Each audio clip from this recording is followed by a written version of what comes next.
আর এটা দেখাবেন। হ্যাঁ, আমরা হচ্ছে ইফ এলস দিয়ে যে প্রোগ্রামগুলো দেখিয়েছিলাম, আমি বলছি যে দুইটা সংখ্যার ভিতরে বড় ছোট নির্ণয়, বা দুইটা একটা নাম্বার ইনপুট করলাম, সেই নাম্বারটা জোড় না বিজোড় সেটা নির্ণয় করা, এরকম ভাবে কিছু প্রোগ্রাম আমরা দেখেছি। তো আজকে আমরা দেখব এলস ইফ বা একাধিক কন্ডিশন যদি থাকে আমাদের প্রোগ্রামে। মনে করো যে একাধিক কন্ডিশন বলতে আমরা এর আগে যে তিনটা সংখ্যার ভিতরে বড় বা ছোট নির্ণয়ের যে অ্যালগোরিদম করেছিলাম, সেখানে আমরা দেখেছি যে একাধিক কন্ডিশন উপস্থিত আছে, এবং সেই একাধিক কন্ডিশনের মধ্যে থেকে কিভাবে আমরা আমাদের তিনটা সংখ্যার ভিতরে বড় নির্ণয় করতে পারি, সেই কন্ডিশন গুলো কিভাবে সাজাবো আমাদের সি প্রোগ্রামের মাধ্যমে, সেগুলো আমরা একটু দেখবো সিরিয়ালি। তো এখানে দেখো, আমি প্রোগ্রামটা লিখছি, হ্যাশ ইনক্লুড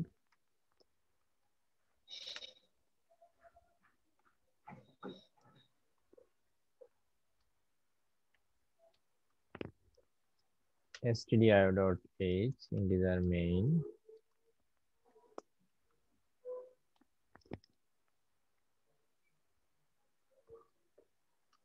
তো তিনটা সংখ্যার ভিতরে বড় নির্ণয়, তাই না? আমরা দুইটা সংখ্যার ভিতরে বড় নির্ণয়টা দেখে এসেছি। তো তিনটা সংখ্যার ভিতরে বড় নির্ণয় যদি করতে হয়, তাহলে আমাদের তিনটা ভেরিয়েবল নিতে হবে। তিনটা ভেরিয়েবল ধরো আমরা এ, বি এবং সি, তিনটা ভেরিয়েবল নিলাম। তিনটা ভেরিয়েবলের ভিতরে আমরা তিনটা নাম্বার ইনপুট নিব ফার্স্টে। সো আমরা লিখলাম এখানে প্রিন্টএফ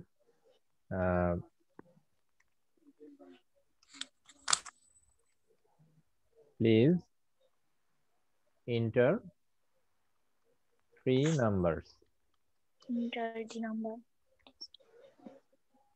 যেটা মনে হয় আর কি, যেভাবে মনে হয় লিখতে পারো, এটা এন্টার 3 নাম্বারস। তো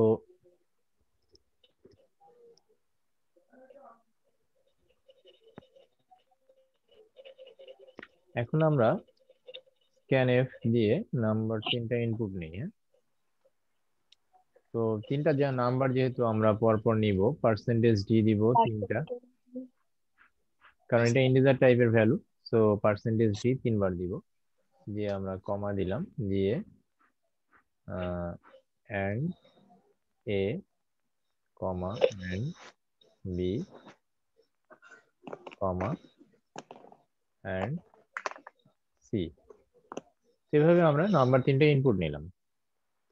নাম্বার তিনটা ইনপুট নেওয়ার পর আমরা কি করব, আমরা কন্ডিশনে দেখেছিলাম যে অ্যালগোরিদম যখন করেছিলাম, সেখানে আমরা দেখেছিলাম যে যদি এ বি এর চেয়ে বড় হয়, তার মানে আমরা লিখবো ইফ, যেহেতু যদি এরকম ছিল, if A A is greater than B is greater then হবে। বি, এবং এন্ড দুইটা এভাবে A is greater then C. তার মানে সি। এ বি এর চেয়ে বড় এবং এ যদি সি এর চেয়ে বড় হয়, তাহলে প্রিন্ট করব কি? এ হ্যাঁ, প্রিন্ট কিন্তু তাহলে স্যার এ দুইটা অ্যাড কেন? এখানে দুইটা এন্ড দেওয়াটা হচ্ছে নিয়ম। আমরা দুইটা কন্ডিশন পর পর দিতে গেলে এভাবে দুইটা এন্ড আমরা দিব মাঝখানে। একটা সিঙ্গেল এন্ড দিলে ভুল হবে। আমরা দুইটা এন্ড দিব মাঝখানে, দুইটা কন্ডিশনের মাঝখানে সবসময় দুইটা এন্ড বসে, এটা মনে রাখবা, হ্যাঁ? জি স্যার। আচ্ছা, এখন দেখো, তাহলে ইয়ে দেখাবে কি, A is the largest number. Largest number.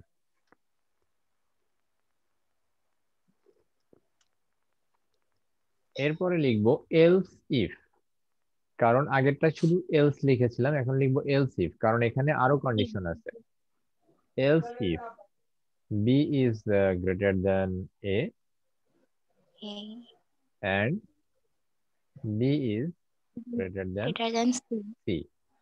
তার মানে এখন যদি বি যদি বড় হয় এ এর চেয়ে এবং বি সি এর চেয়ে বড় হয়, তাহলে প্রিন্ট করবে কি? বি তাহলে ইজ প্রিন্ট দ্য করবে লার্জেস্ট। হচ্ছে, হ্যাঁ, বি ইজ দা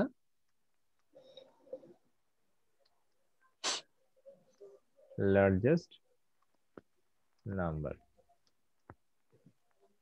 এখন এটাও যদি ফলস হয় তাহলে এটা প্রিন্ট করলো, এটাও যদি ফলস হয় তাহলে এখন আমরা আর কোনো এলস ইফ না, সরাসরি এলস। এলস প্রিন্ট করে দিবে কে বড়? সি। হ্যাঁ, সি বড়। সি ইজ দ্য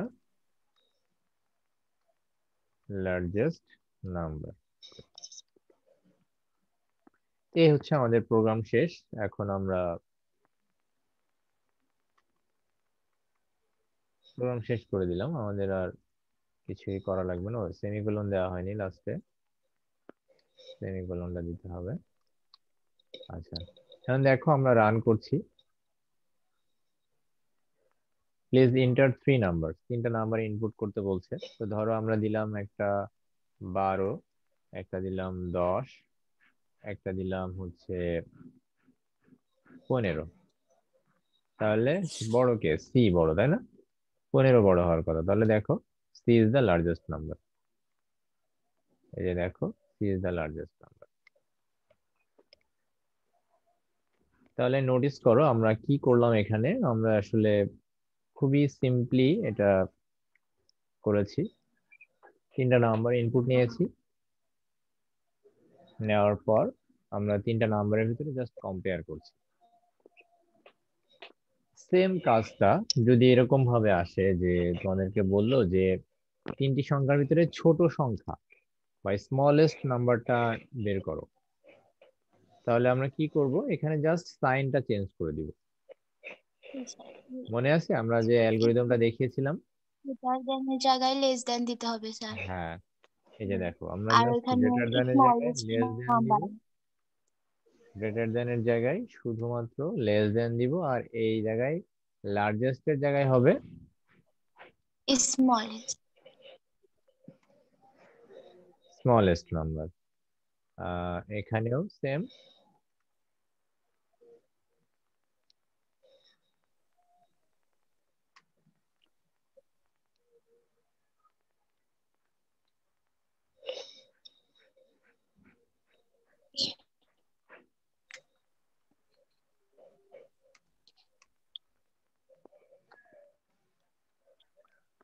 যে এটা,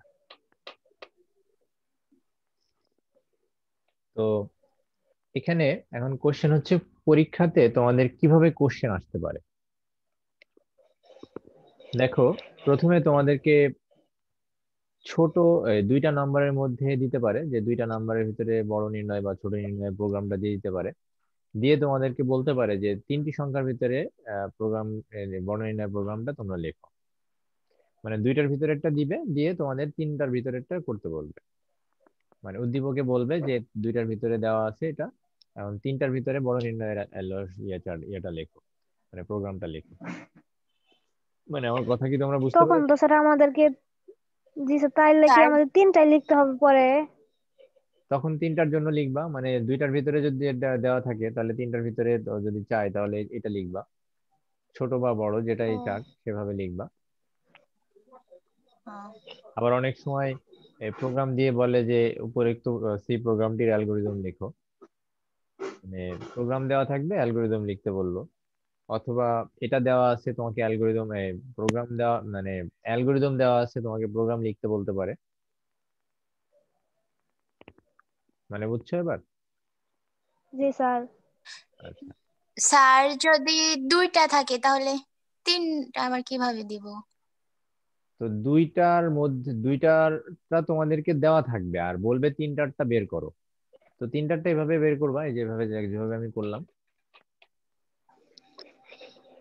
মানে লিখবা, তোমাদের তো আর কম্পিউটারে করে দেখাতে হবে না, এটা হচ্ছে তোমাদের লিখতে হবে খাতাতে। বুঝো নাই? দেখো আমি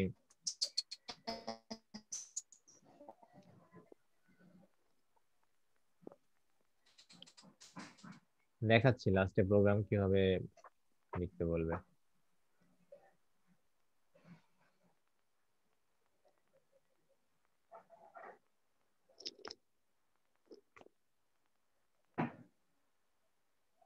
এই দেখো প্রশ্নের ধরন, কোনো অ্যালগরিদম বা ফ্লোচার্ট দেওয়া থাকলে তার প্রোগ্রাম লিখতে হতে পারে। কোনো প্রোগ্রাম দেওয়া থাকলে তার ভুল নির্ণয় বা জি সমাধান করতে হতে পারে। স্যার। তার মানে ধরো এই প্রোগ্রামটা লিখে দিল, লিখে এখানে সেমিকোলন দিল না, মানে এখানে সেমিকোলন দিল না, তারপরে এখানে এন্ড দিল না, তারপরে এখানে সেমিকোলন দিল না, দিয়ে তোমাদেরকে বললো যে তোমরা এই প্রোগ্রামের ভুলগুলো খুঁজে বের করো। বুঝছো ব্যাপারটা? তখন তো তাইলে স্যার আমাদেরকে এই নতুন ভুলগুলো করে করতে হবে। না, তোমরা শুধু এই ভুলগুলো দেখাবা যে এই জায়গাটাতে সেমিকোলন হবে, এটাতে বলবা যে এত নম্বর লাইনে এখানে সেমিকোলন হবে, তারপর ও এই যে এখানে যেটা এন্ড হবে, তারপর এখানে সেমিকোলন হবে, এভাবে তোমরা ভুলগুলা দেখিয়ে দিবা যে এই জায়গায় ভুল আছে। প্রত্যেকটা ভুলের জন্য দেখা যাচ্ছে প্রায় 1 মার্কস করে থাকে বা হাফ মার্কস করে থাকে। মানে ভুলগুলা তোমরা শুধরে দিতে পারলে প্রোগ্রামে মানে মার্কস ইয়ে থাকে। মানে কোশ্চেন গুলা একটু ট্রিকি থাকে আর কি, ধরতে পারাটা একটু কঠিন, কিন্তু পারলে খুবই সহজ। মানে এগুলা কোশ্চেন গুলা আসলে খুবই ইজির হয়, কিন্তু আসলে তোমাদের লেভেলের জন্য কঠিন। মানে তোমরা তো আসলে এগুলো কখনো করো নাই, তো প্র্যাকটিস করতে করতে একটু অভ্যস্ত হইলে তখন আবার খুবই সহজ লাগে। সায়েন্সের পোলাপান খুব ইজিলি কিন্তু এখান থেকে অ্যান্সার করে অনেকে, আবার অনেকে সায়েন্সের পোলাপানই আবার অনেকেই বুঝেই না। মানে যারা প্র্যাকটিস করে না বা ঠিকঠাক মতো এগুলা করে না, তারা কম বুঝে আর কি। তো তোমরা আমার মনে হয় যতদূর পর্যন্ত বুঝছো ততদূর পর্যন্ত মানে যদি তোমাদেরকে দেওয়া হয় আস্তে আস্তে তোমরা পারার কথা। তারপর আমি সামনে চ্যাপ্টারের শেষের দিকে তোমাদেরকে একটু ডেমো কোশ্চেন দেখাবো, যেগুলা তোমরা পারো কিনা একটু দেখবা, এগুলা প্র্যাকটিস করে দেন বুঝতে পারবা যে আসলে তোমরা পারবা কিনা। বুঝছো আমার কথা? স্যার, হ্যাঁ বলো। স্যার আমাদের কি প্র্যাকটিক্যাল কি নিজেদেরকে গিয়ে দিতে হবে নাকি গার্জিয়ান গিয়ে দিতে পারবে? যে কেউ গিয়ে দিয়ে আসলেই হবে, সমস্যা নেই। ও, স্যার গিয়ে ডেটের জমা পরে দেবে। দেওয়া যায় না? আর না, ডেটের পরে দিলে ঝামেলা হয়ে যাবে, তখন আবার টিচাররা সাইন করবে না, কারণ কলেজ থেকে একটা নিয়ম করে দিয়েছে তো এখন।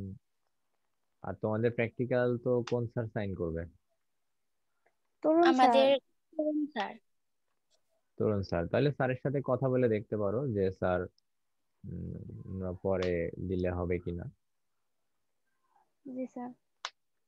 স্যারকে স্যার রিকোয়েস্ট একটা করে তো। question, হ্যাঁ বলো। স্যার এলসি ব্যবহার করে ওই কোন সাবজেক্টের নাম্বার কিভাবে করা হয় এটা একটু বুঝাই দেন। আচ্ছা আচ্ছা, মানে রেজাল্টের নাম্বার কিভাবে ইয়ে করতে হয় ওইটা? জি স্যার। আচ্ছা, ওইটা কি আজকে করাবো? স্যার আপনার ইচ্ছা, এটা আমি বুঝতে পারি না এই জন্য জিজ্ঞাসা। কোনো সমস্যা নেই, এটা খুবই সহজ। আমি তোমাকে আহ, দেখিয়ে দিচ্ছি এখনই, দেখো আজকেই দেখাই তাহলে, যেহেতু এলসিএস দিয়ে করাচ্ছি। তো প্রথমেই তোমরা একটা মার্কস মানে একটা ভ্যালু ইনপুট নিবা আর কি, মানে একটা ভেরিয়েবল নিবা, ভেরিয়েবলের ভ্যালুটার উপরে ডিপেন্ড করে ইয়া হবে। যেমন এখানে আমি তাহলে এটা কেটে দিলাম, হ্যাঁ। তোমরা এটা স্ক্রিনশট নিয়ে নাও, আর ভিডিওতে তো থাকবেই। আমি এটা যদিও এখানে লেকচার শিটে দেওয়া আছে, এগুলা সব প্রোগ্রাম দেওয়া আছে, তারপর আমি এখানে যেভাবে এখন যেভাবে করাচ্ছি এগুলো আরো সহজ করে করাচ্ছি আর কি, সেগুলো একটু স্ক্রিনশট নিলে বেটার হয়। তো দেখো প্রথমে আমরা ইন্টিজার মার্কস তো নর্মালি কি হয়, ইন্টিজার টাইপেরই হয়, অনেক সময় ফ্র্যাকশনও জি হয়, স্যার। তবে ফ্র্যাকশন নাম্বার কিন্তু খুব কম হয়। যেমন তোমরা 80 পাও, 80.1 বা 80.5 এরকম কিন্তু হয় না। তো আমরা ইন্টিজারই নিলাম, হ্যাঁ। ধরো জি আমরা স্যার। নিলাম ইন্টিজার মার্ক, ঠিক আছে। জি স্যার। তো এখন আমরা স্ক্যানএফ দিয়ে আমরা হচ্ছে মার্কটা এন্ট্রি করব, ইনপুট নিব। সরি, আমরা ফার্স্টে প্রিন্টএফ দিয়ে বলে দিই যে মার্কসটা ইনপুট করতে, হ্যাঁ। প্রিন্টএফ দিয়ে আমরা বলে দিই যে মার্কসটা ইনপুট করতে, ইন্টার ইন্টার দি মার্কস, তাই না? Enter marks. জি স্যার। আচ্ছা, তাহলে এখানে পার্সেন্টেজ ডি, ডি হ্যাঁ, এন্ড মার্কসটা নিব কার মার্কস। মধ্যে, মার্কের ভিতরে নিব, হ্যাঁ, এই জি স্যার। ভেক্টরের ভিতরে নিব। ওকে, তাহলে দেখো, ইফ যদি mark is less than 80, marks যদি 80-র চেয়ে কম হয় তাহলে কোন গ্রেড? স্যার কম হইলে লেস দেন, আর বেশি হইলে গ্রেটার দেন। হ্যাঁ, এই যে লেস দেন, মার্কস হচ্ছে ছোট, এখানে 80 বড় না, তো 80-র চেয়ে ছোট না মার্কস? তো যদি মার্কস জি 80-র স্যার, চেয়ে ছোট হয় তাহলে কি, কোন গ্রেড? Less than. আচ্ছা, প্রথমে তো এটা দেওয়া উচিত না, প্রথমে আমরা দিই মার্কস ইজ গ্রেটার দেন 80। হ্যাঁ, জি স্যার। এক এক করে দেখাই, মানে উপর থেকে শুরু করি।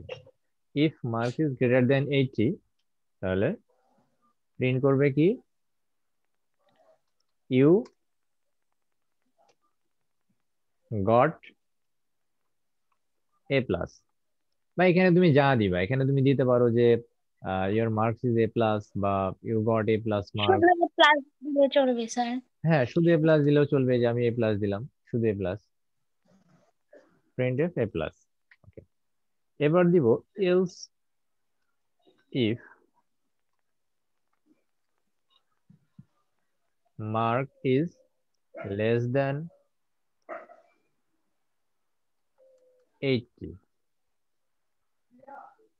এখানে আবার এন্ড দিবা, কারণ 80-র চেয়ে ছোট কিন্তু কত থেকে বড়?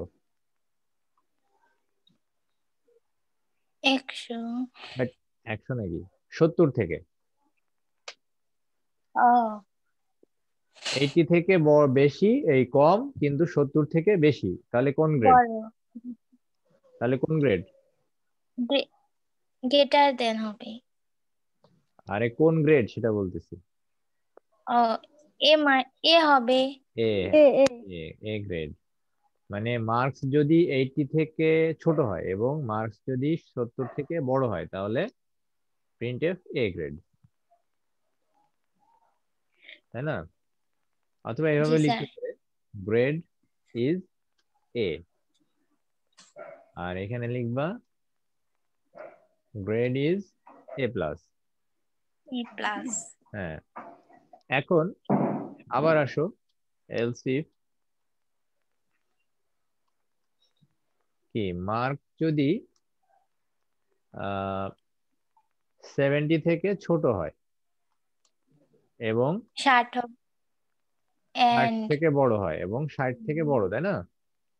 জি sir. Mark is greater greater 60, 60, তাহলে কি, 60। তাহলে প্রিন্ট করবে, বি হবে, এ মাইনাস হবে। হ্যাঁ, তাহলে হবে grade grade is a minus. A minus. এরপর আবার দিবা এলস ইফ, যতক্ষণ এভাবে থাকবে। ইফ তারপরে এরপর হচ্ছে 60 থেকে ছোট কিন্তু 50 থেকে বড়, তাই না? বড়। জি sir. If mark is less than 60 16 and and mark mark is greater than 50, 50, তাহলে printf grade is b। হ্যাঁ, গ্রেড ইজ বি।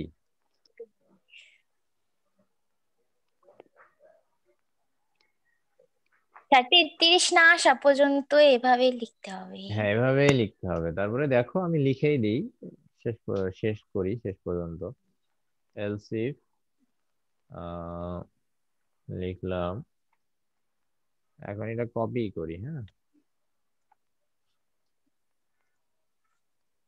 মার্কস যদি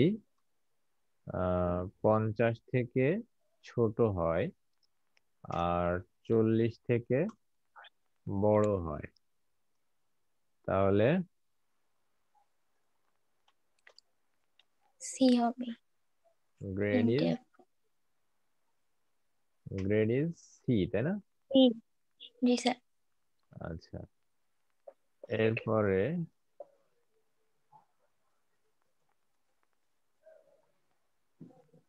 যদি 40 থেকে ছোট হয়, আর সরি, হ্যাঁ 40 থেকে ছোট কিন্তু 33 থেকে 30 বড়, থেকে বড়।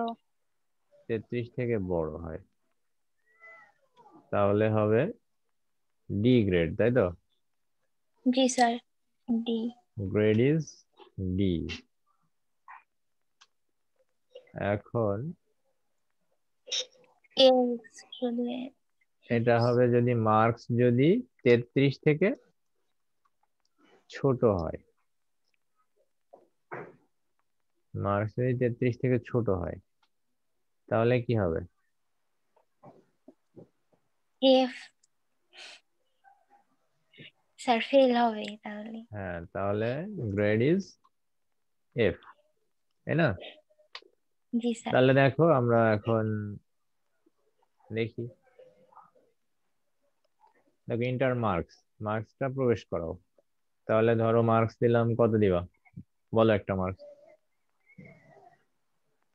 80। ওকে, 80 যদি হয়, তুমি তো একবারে ইয়ে করে দিছো।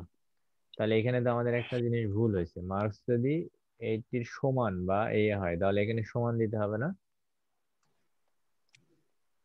মার্কস যদি স্যার 80 সমান বা 80 থেকে বড় হয়, বুঝো নাই? জি স্যার। হ্যাঁ, তাহলে এখানে তোমাকে সমানটাও দিতে হবে, নাইলে তো হবে না। তাহলে প্রত্যেকটা জায়গায় আসলে এটা দিতে হবে, যে মার্কস যদি 80 থেকে ছোট আর 70-এর সমান বা 70 থেকে হয়, তাহলে প্রত্যেকটা জায়গায় এটা দিতে হবে।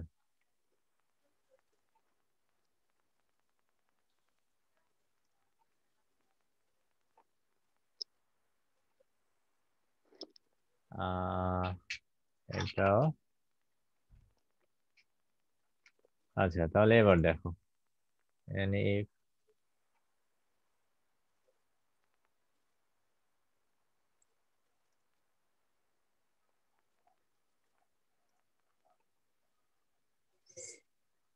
স্যার ইজ গ্রেটার দ্যান এর পরে হবে না সমান? প্রবলেম করার কথা না।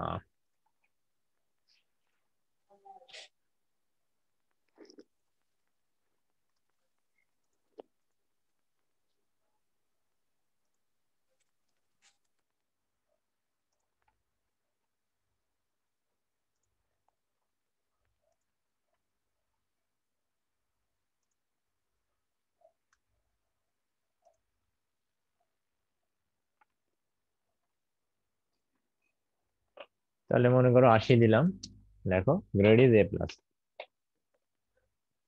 এখন আমি আবার দিলাম, এখন মনে করো দিলাম 25, তাহলে তো ফেল হওয়ার কথা, তাই না? দেখো গ্রেড ইজ এফ। তাহলে বুঝছো সবাই? জি স্যার। দুজনই বুঝছো এটা? জি স্যার।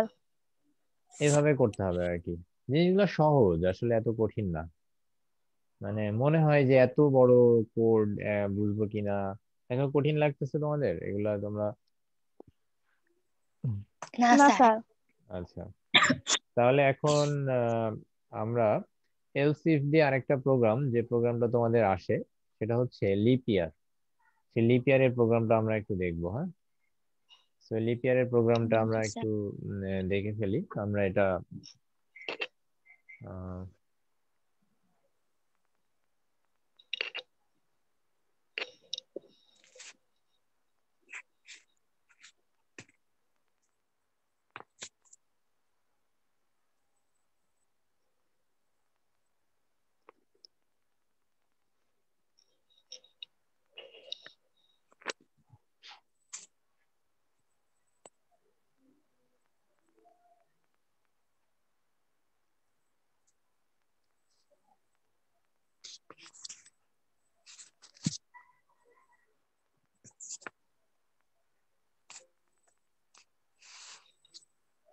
আচ্ছা দেখো, তো আমরা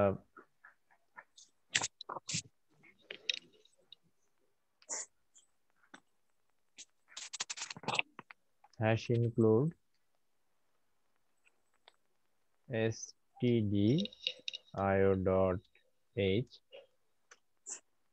নিলাম। স্যার হ্যাঁ বলো।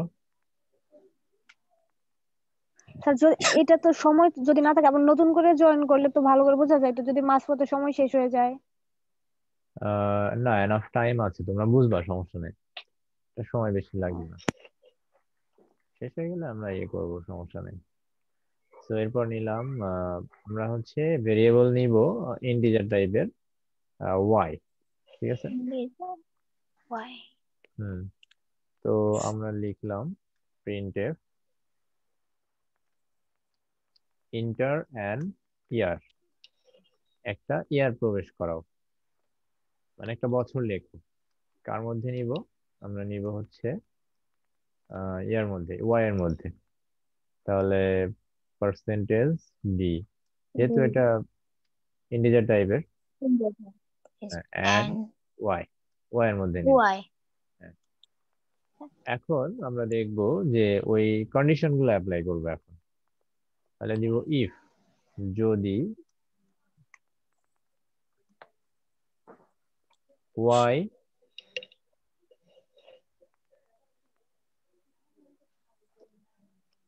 ওয়াই কে 400 দিয়ে ভাগ করে, 400 দিয়ে ভাগ করতে। হ্যাঁ এটা ডিভিশন চিহ্ন না কিন্তু, এটা কিন্তু মোড, ওই যে মডুলাস। হ্যাঁ, ওয়াই 400 কে ভাগ করে ভাগশেষ যদি 0 হয়, যদি 400 দিয়ে ভাগ করে 0 হয়, তাহলে সরাসরি আমরা বলে দিব লিপ ইয়ার। printf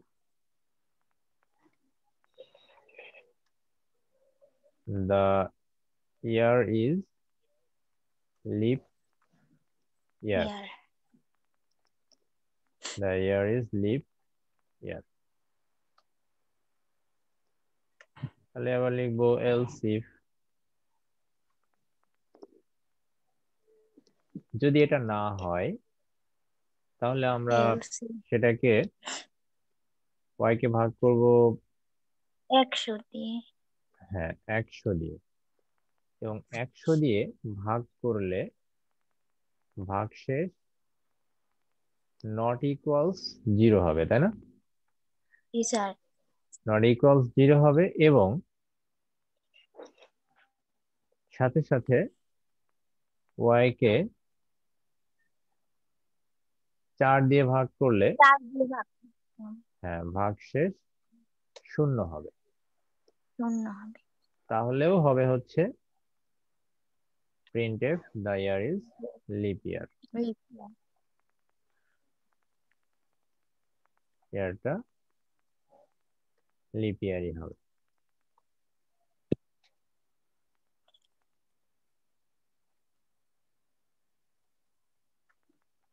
তা এখন তাহলে এলস, আর কোনো কন্ডিশন নেই, যদি এটা না হয় তাহলে সেটা normal year, the year is normal year।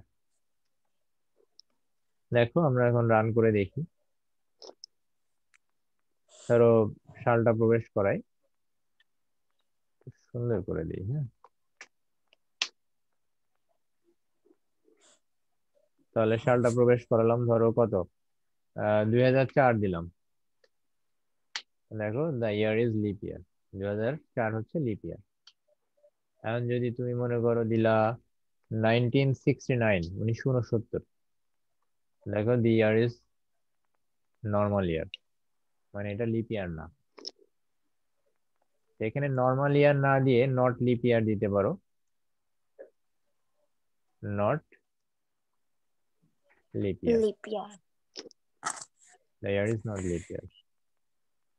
তাহলে ধরো তুমি দিলা 2005, the year is not lip ইয়ার। তাহলে এইভাবে আমাদেরকে লিপ ইয়ার বা নর্মাল ইয়ারের এটা বের করতে হবে।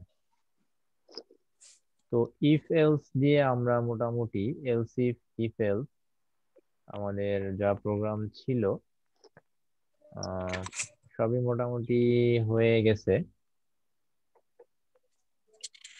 ত্রিভুজের ক্ষেত্রফল নির্ণয় করা এগুলা কিন্তু আমি করাই নাই তোমাদের, তোমরা কি এখন, তোমাদের তো পারার কথা এগুলা, ত্রিভুজের ক্ষেত্রফল, তারপর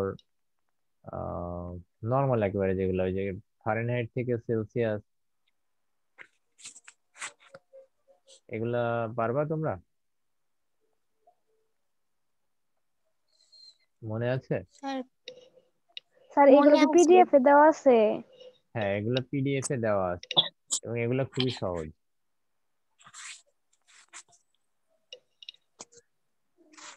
মানে আমি যেগুলো তোমাদের করাইছি এখন পর্যন্ত সেগুলা এর তুলনায় অনেক কঠিন, এগুলো অনেক সহজ।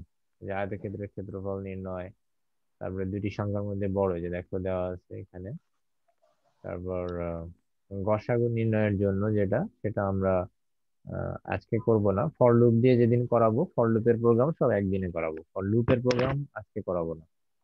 কে কন্ডিশনাল কন্ট্রোল স্টেটমেন্ট করাচ্ছি, এগুলাই করাবো। এরপর থেকে মোটামুটি ভাবে এগুলো করাবো।